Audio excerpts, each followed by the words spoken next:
The kitchen smelled like garlic and rosemary, that familiar mix that usually meant comfort. But that evening, something about it felt off. I was stirring the sauce when I heard Ethan's keys hit the counter, followed by his tired but satisfied sigh. His steps sounded heavy, purposeful, almost like he wanted to be noticed. When he leaned in to kiss my cheek, it felt practiced, warm on the surface, cold underneath.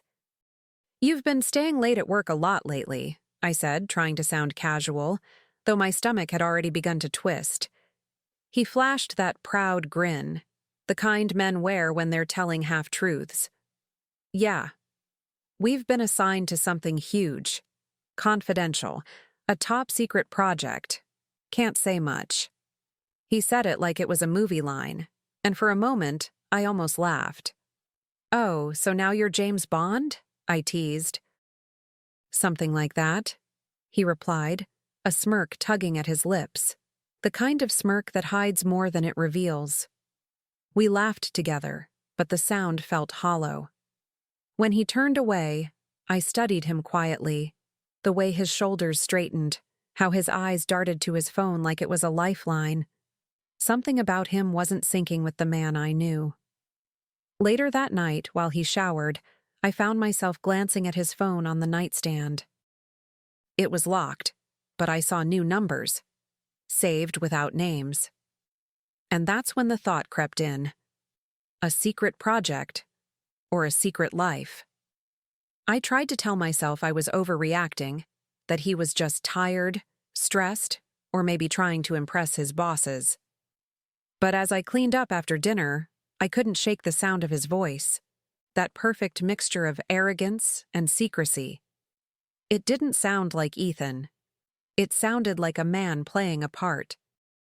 Every clang of a dish, every flick of the faucet seemed to echo his words. Confidential. Can't say much. And suddenly that little sentence felt like a wall he'd built between us. When he came out of the shower, towel around his waist, humming like nothing had happened, I tried to read his face. He smiled, kissed me again, and asked about my day, as if rehearsed.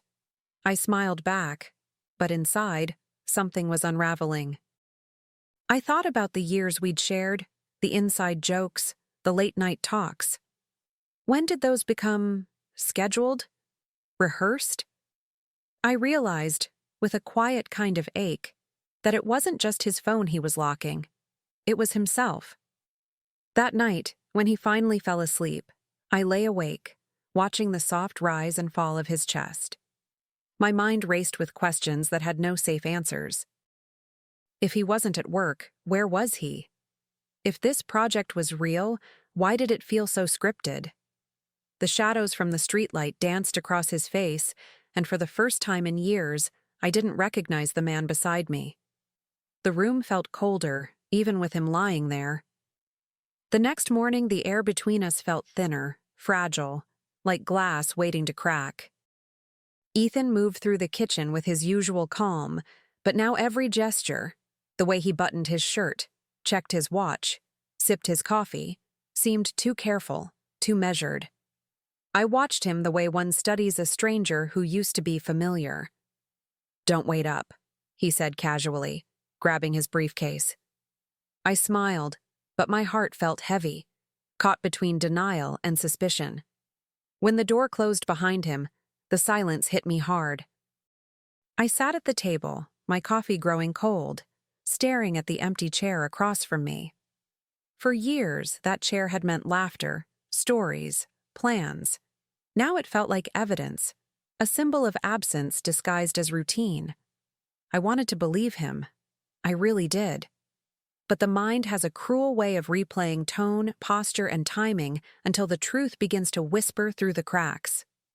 That night, while he showered again, I looked at his phone once more, this time longer. Same locked screen, same new contacts with no names. My reflection flickered in the black glass, and I barely recognized myself. The trusting wife turned silent detective. I didn't open the phone, but I didn't need to. Deep down, I already knew. Whatever Ethan was working on, it wasn't a secret project. It was something far worse. The days that followed felt like walking through fog. Familiar streets, familiar routines, but nothing looked the same anymore. Ethan left earlier than usual, always in a rush, always with some excuse about meetings or deadlines. When I asked questions, his answers grew shorter, his eyes sharper. It was like watching a wall rise, one lie at a time, between us. And the strangest part? He seemed to enjoy it, the thrill of having something I couldn't touch. One morning over breakfast, I tried again. "How's the big project going?" I asked, careful to sound curious, not suspicious. He didn't look up from his phone. "Complicated, high pressure. We've had to sign NDAs. NDAs? He loved that word now, as if it justified everything he didn't want to say. "Who's on your team?" I asked, forcing a smile. "Mostly new hires. You wouldn't know them." His tone was calm, too calm, like he'd practiced that line in the mirror. He kissed my forehead before leaving, and for the first time, I didn't kiss him back. I just watched him go, the scent of his cologne trailing behind like a ghost. I didn't feel anger yet, just confusion laced with dread, the kind that eats away slowly, one unanswered question at a time. But deep down, a quiet voice inside me was starting to wake up, whispering, "Find out." That afternoon, I couldn't sit still. The house felt too quiet, every tick of the clock tapping against my nerves. I needed answers, not excuses. So, I drove to see Melissa, an old friend who happened to work in the same company as Ethan. I told myself it was just curiosity, but my hands trembled on the steering wheel. When I got there, Melissa greeted me with her usual warmth, unaware that I was carrying a storm behind my smile. We chatted over coffee for a few minutes before I casually dropped the question. "Hey, have you heard anything about a secret project Ethan's been working on?" Her brows furrowed immediately. "Secret project? What are you talking about?" My heart skipped. I tried to laugh it off. "He's been saying he's part of a confidential team." But Melissa didn't laugh. Her voice softened, hesitant. "Laura, there's no secret project. We've all been on the same account for months. And Ethan hasn't been coming into the office lately." For a second, I just stared at her. I couldn't feel my hands. Couldn't even feel the cup between my fingers. Everything around me blurred. Her face, the cafe, the sound of people talking. It was like the world had gone muffled. I nodded, pretending to understand, pretending not to fall apart. "Thanks," I whispered, forcing a smile I didn't feel. Then I got in my car and drove home in silence, every mile heavier than the last. The drive home felt endless. The radio was on, but I couldn't hear it, just the pounding rhythm of my own thoughts. Melissa's words echoed like a bell I couldn't unring. "He hasn't been coming into the office lately." I replayed every excuse Ethan had given me, every late night, every urgent meeting. The pattern was suddenly clear, and it made my stomach twist. I'd been cooking dinner for a ghost, waiting up for a story that never existed. When I finally pulled into the driveway, the house looked different, colder, emptier, like it had been quietly mocking me all along. I sat there for a long time before going in, watching the porch light flicker. Inside, I could still smell his aftershave, faint but stubborn, like a lie that refused to fade. I poured myself a glass of wine, but my hands were shaking too much to hold it steady. My chest felt tight, like someone had tied a rope around my ribs and kept pulling. I kept asking myself, if he's not at work, then where is he? That question settled deep in my mind, burning slow and steady. By the time I crawled into bed that night, I wasn't just suspicious. I was certain. The man sleeping beside me wasn't the man I thought I married. And if he was building a secret life, then it was time I built a secret plan of my own. By the next evening, my fear had hardened into focus. I cooked his favorite meal, roasted chicken, mashed potatoes, and that rosemary gravy he always bragged about at work events. I wanted the night to feel ordinary, to look like love, even if it wasn't. The candles flickered, throwing soft gold across the table. When Ethan walked in, his expression was unreadable. Surprised, maybe, but not touched. "You look tired," I said sweetly. "Another long night saving the world?" He laughed, the same hollow sound I'd grown used to. "You have no idea." I smiled and poured him wine, watching his hands, his eyes, the way he avoided looking at me for too long. "You must have so many stories to tell someday," I said lightly, just to see how he'd react. "Maybe in another life," he murmured, half smirking. His answers always came like riddles now, neat little lies wrapped in confidence. When he went to shower, I slipped into motion. Quiet. Careful. My fingers found his work ID inside his jacket pocket, the same badge he carried every day with pride. I logged into the company system using Melissa's link, my heart pounding. His badge hadn't been scanned for 3 weeks. 3 weeks? I stared at the screen until the numbers blurred. Then, slowly, a calm I didn't recognize began to settle over me. The calm that comes right before the storm. That calm carried me into the next morning, but it wasn't peace. It was precision. I needed to see it with my own eyes, to confirm what my gut already screamed. I dressed simply, brushed my hair, and told myself I was just dropping something off. At the office, the lobby smelled faintly of coffee and printer ink, the scent of routine, of people who actually had jobs to go to. My heels echoed against the marble floor as I approached the reception desk, rehearsing the lie in my head. "Hi," I said with my warmest smile. "I'm Ethan's wife. He left his wallet at home. Thought I'd drop it off." The receptionist blinked, uncertain, before calling over a man I recognized from company parties. Ethan's manager. "Ethan's wife?" he repeated, confused. "He hasn't been here since last month. I thought he was on sick leave." His words fell like ice water over me. Every sound in the room dimmed, phones ringing, printers whirring. All gone. I just stood there, smiling like a mannequin. "Oh, right. Must have been a miscommunication," I managed to say. My voice sounded far away, someone else's. The manager nodded politely and walked off, but I stayed rooted, clutching the fake wallet in my hand like a prop in a play I hadn't agreed to perform. When I finally left the building, I didn't cry. I didn't scream. I just walked to my car, sat down, and stared straight ahead. My tears would come later, but my revenge was already forming. When I finally pulled into our driveway that evening, the house felt like a stage. Every photo, every neatly folded blanket, every smiling memory now tainted by a lie. Ethan greeted me at the door, pretending everything was normal. "Rough day?" he asked, his tone syrupy, rehearsed. I smiled back, that same plastic smile I'd worn at the office. "You could say that," I replied, brushing past him. I could feel his eyes on me, searching, but he didn't see it. The quiet war already unfolding inside my chest. Later that night, while he typed away on his laptop, I sat across from him, sipping tea, watching. Every click of his keyboard sounded like a taunt.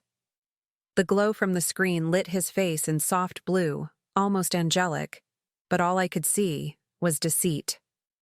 I wanted to ask him where he really went every day. I wanted to throw the truth in his face, but not yet. No, I needed patience and proof. Revenge deserved precision, not impulse. When he finally went to bed, I stayed in the kitchen, staring out the window into the dark. The garden lights flickered, swaying in the night breeze. I breathed in slowly, letting the anger settle into something sharper, something controlled. He'd built his web of lies with care, but he'd underestimated one thing: the woman he lied to. I wasn't broken. I was becoming deliberate, and that made me dangerous. By the end of that week, I stopped asking questions. Silence became my armor, my smile the disguise. Ethan thought my calm meant surrender, but it was strategy. While he scrolled through his phone each night pretending to work, I was setting my own plan in motion. I ordered a GPS tracker online, small enough to hide beneath his car seat. When it arrived, I felt my pulse quicken, not from fear, but from purpose. It was time to turn the tables. The first night I used it, I sat on the couch with my laptop open, watching the small dot move across the map. My heart pounded as it stopped, not at his office, but at a small boutique hotel on the other side of town. I stared at the screen for minutes, waiting for the map to correct itself. It didn't. That's when I knew, not suspected, not feared, knew. And strangely, I didn't cry. I just whispered to myself, "All right then." From that moment, I moved like a different woman. I kept cooking, kept smiling, kept pretending to believe his stories. But behind those small acts of normalcy, a storm was gathering. Every lie he told me became a thread in the trap I was weaving. I'd spent years loving this man. Now I'd spend one weekend dismantling him. When the weekend finally came, I told him I was going to visit my mother for a few days. He barely looked up from his phone, just mumbled, "Drive safe," before disappearing back into his supposed project. That moment, his indifference, sealed it for me. I packed a small bag, kissed him on the cheek, and walked out the door. But instead of heading toward my mother's house, I drove straight to the hotel I'd seen on the tracker and booked a room under a fake name. The place smelled like perfume and cheap champagne, a mix that clung to the wallpaper. My room overlooked the lobby, perfect view. I sat by the window, curtains half drawn, waiting. Hours passed. The sky outside turned from gold to deep blue. And then, at 8:30 p.m., there he was. Ethan. Same shirt I'd ironed that morning, same smirk he wore when lying to me. But this time he wasn't alone. A woman walked beside him, confident, smiling, too familiar. It took me a moment to place her. HR, of course. I lifted my phone, hands steady as stone, and started recording. The two of them checked in, laughing, brushing shoulders. Watching it unfold didn't shatter me the way I thought it would. It clarified me. Every ounce of doubt, every sleepless night, every whispered excuse evaporated. What replaced it wasn't rage. It was clarity. Cold, powerful clarity. And that clarity deserved an audience. The next morning, I was already downstairs before sunrise, dressed neatly, calm as ever. I ordered coffee at the cafe facing the elevator, the perfect stage for my scene. When the doors opened, there they were. Ethan and his HR darling, stepping out like two teenagers caught in someone else's life. He froze the second he saw me. She went pale, her hand still clutching his arm. I smiled, genuinely, as if we'd simply run into each other at brunch. "Good morning, Ethan," I said sweetly. "How's the secret project going?" He stammered something, my name, an apology, maybe an excuse, but I didn't care enough to listen. "I'm sure you can explain," I said, still smiling, "but I'd save it for HR. I'm sure your boss would love to hear how you've been spending company hours." The woman's face drained of color. "Oh my God," she whispered. I leaned in just enough for them both to hear me clearly. "Oh, don't worry. I already sent them the pictures." Then I stood, smoothed my blouse, and left my untouched coffee on the table. Behind me, the entire cafe had gone silent, forks suspended, eyes wide. I didn't look back. I didn't need to. Their humiliation was enough music for the morning. As I stepped out into the bright sunlight, I felt something shift inside me. Not revenge, not victory, but freedom. and it felt better than forgiveness ever could. He came home that afternoon like a storm trying to rebuild itself. The front door slammed, his footsteps thundered through the hallway. "You had no right to do that," he shouted, before I even looked up from the book I was pretending to read. His voice cracked with panic, not guilt. "You ruined my job." I closed the book slowly, letting the silence stretch between us.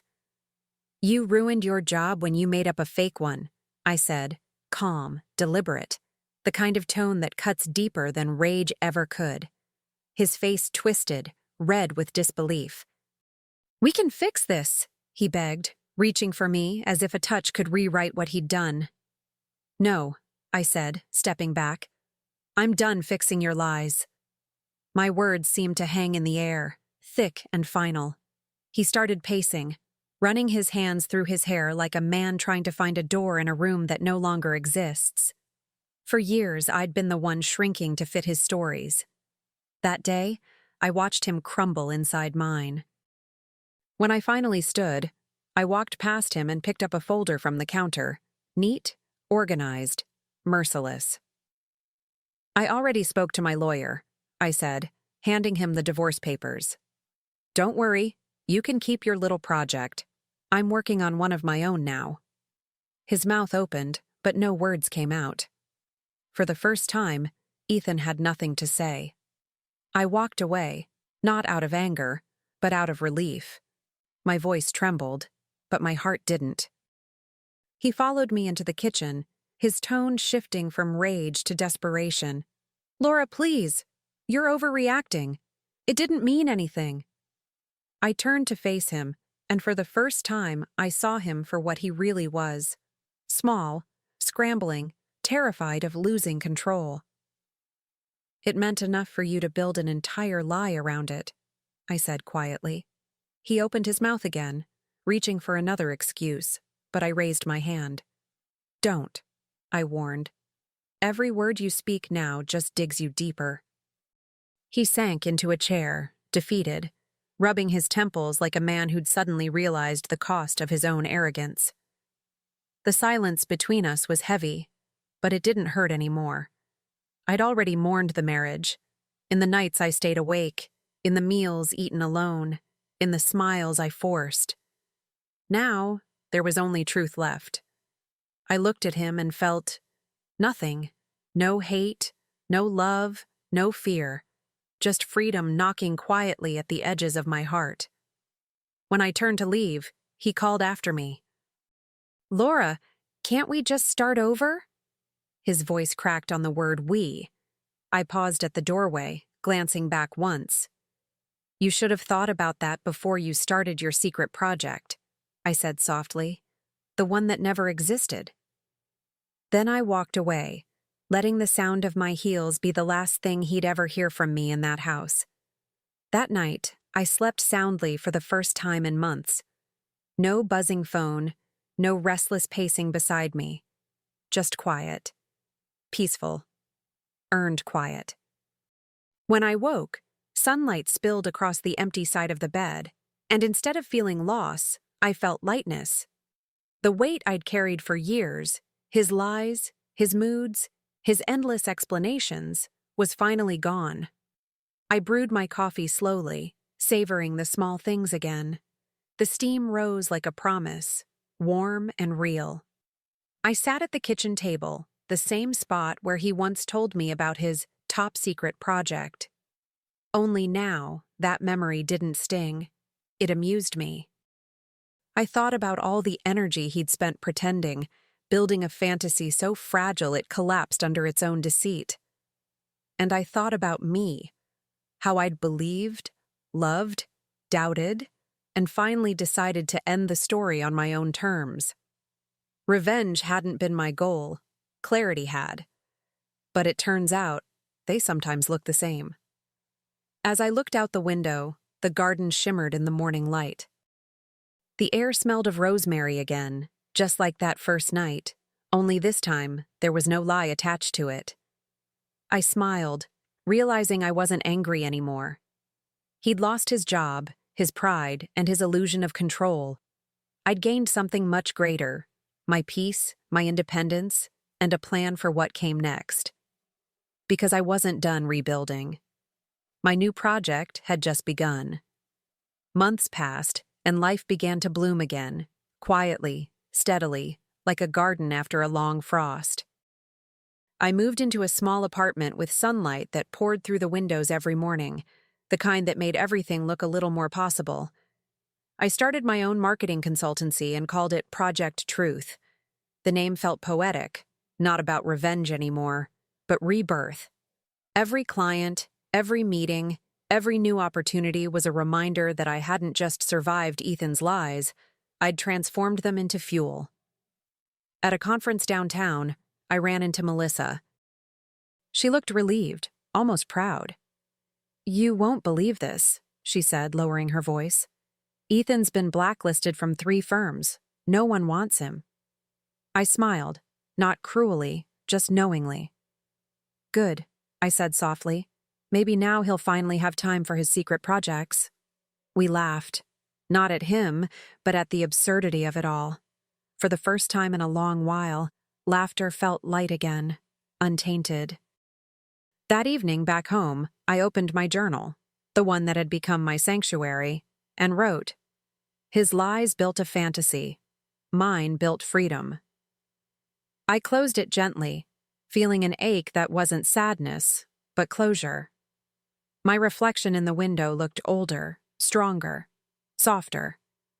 I raised my glass to the quiet, to endings, to beginnings, to every woman who's ever turned betrayal into a blueprint for her own liberation. The real project wasn't about exposing him. It was about finding me.